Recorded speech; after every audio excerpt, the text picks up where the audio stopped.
The decade on either side of the year 1600 saw thousands of Latin words come into the English vocabulary of educated people. Words like excavate, horrid, radius, cautionary, pathetic, pungent, frugal, dislocate, submerged, antipathy, premium, specimen, and even the words manuscript and lexicon were absorbed into English during these 2 decades. Latin and Greek were the perfect building blocks for a new English vocabulary to describe the new concepts, techniques, and inventions that were coming in from continental Europe during the Renaissance.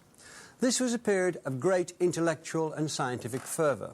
During this time were invented both the ideas and the words for atmosphere, chaos, critic, strenuous, and explain, along with the other Latin and Greek-inspired words such as paradox, eternal, and chronology. In fact, concepts and inventions are themselves words borrowed from Latin, and technique is of Greek origin. The developing field of medicine particularly relied on classical words. Still today, medical terms are in Latin and Greek, and many date from the Renaissance. Amongst the words that arrived at that time from Greek via Latin were skeleton, tendon, tibia, larynx, glottis, pancreas, and sinuses. From Latin, we also inherit our temperature, along with the parasites and viruses, the attacks of pneumonia, delirium, and epilepsy that plague our health. Even our thermometers, tonics, and capsules to cure them are all words of classical origin. In fact, even now we use Latin and Greek for medicine and technology. The Greek-derived plutonium, or the Latin insulin, id, internet, quantize, audio, and video are all 20th century inventions. One of the most recent additions to the Oxford English Dictionary this year was the phrase quantum computation, which is purely Latin in origin. Latin seemed set to honeycomb English, but not everyone agreed with what critics called new inkhorn terms. Dissent was growing among the scholars. The scene was set for the national uproar of the inkhorn controversy. People from the Queen to a young grammar school boy from Stratford, William Shakespeare of course, were reading an English language that was flush with thousands of new words and ideas. It was an English that could be used as a tool of power to rally spirits against foreign invasions. But it was also an English which could and did create a literature of the most remarkable poetry and flexibility. English already had a great author in Chaucer, but now the English language was to take on an even bigger challenge, to lay the foundations for a world language.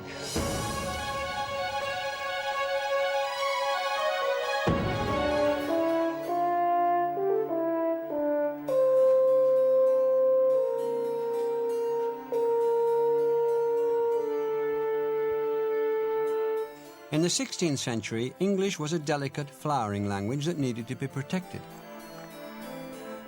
It had long been in the shadow of other European languages. There was such an interest in these languages that glossaries were compiled in the form of bilingual Italian to English, French to English, and Spanish to English dictionaries.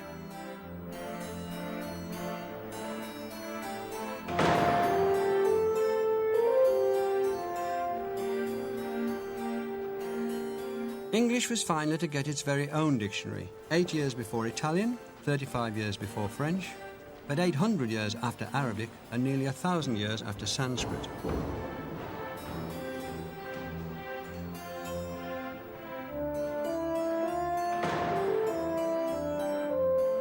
The word dictionary is first used in its Latin form Dictionarius in 1225 by an English scholar. And in many ways a dictionary is particularly suited to the English language, a language which has absorbed so many others. The very first English dictionary was put together in 1604 by Robert Cordery. He called it a table alphabetical, and this is it. It's a list of English words, mainly of Latinate origin, with a brief explanation. So we can see that the very first word in this only surviving copy of this tiny dictionary is abandon, cast away or yield up, to leave or forsake. We see that malady is a disease, or that summarily is briefly or in few words. Argue is to reason, and geometry is the art of measuring the earth. Elegance is finesse of speech, and empire is government or kingdom. Quadrangle is four-cornered, and radiant is shining bright. There are only 2,543 words in this very first English dictionary. It was a meagre word hoard, but a first attempt at a collection.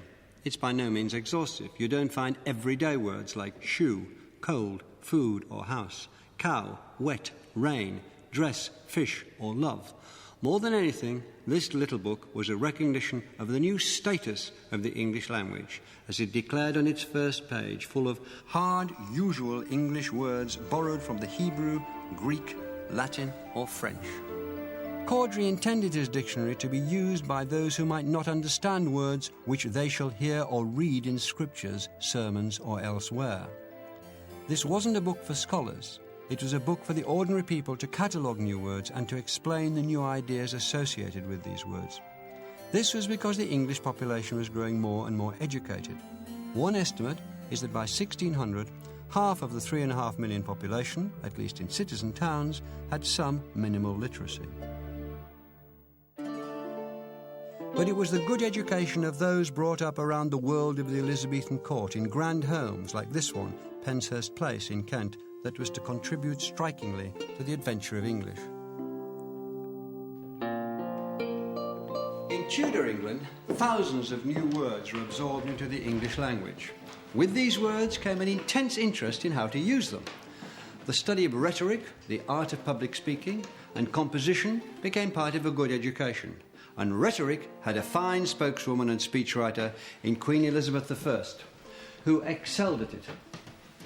She was a literary and educated monarch.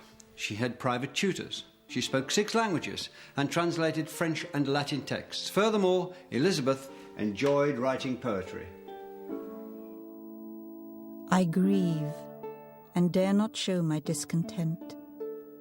I love, and yet am forced to seem to hate. I do, yet dare not say I ever meant. I seem stark mute, but inwardly do prate. English was looking for a literature to reflect its newly enriched status, and it was to the courtiers, the knights of Elizabeth's entourage, that the role fell to turn the English language into literature. The gentleman poet, who handled the pen with as much skill as the sword, he was called up to play his part in the adventure of English.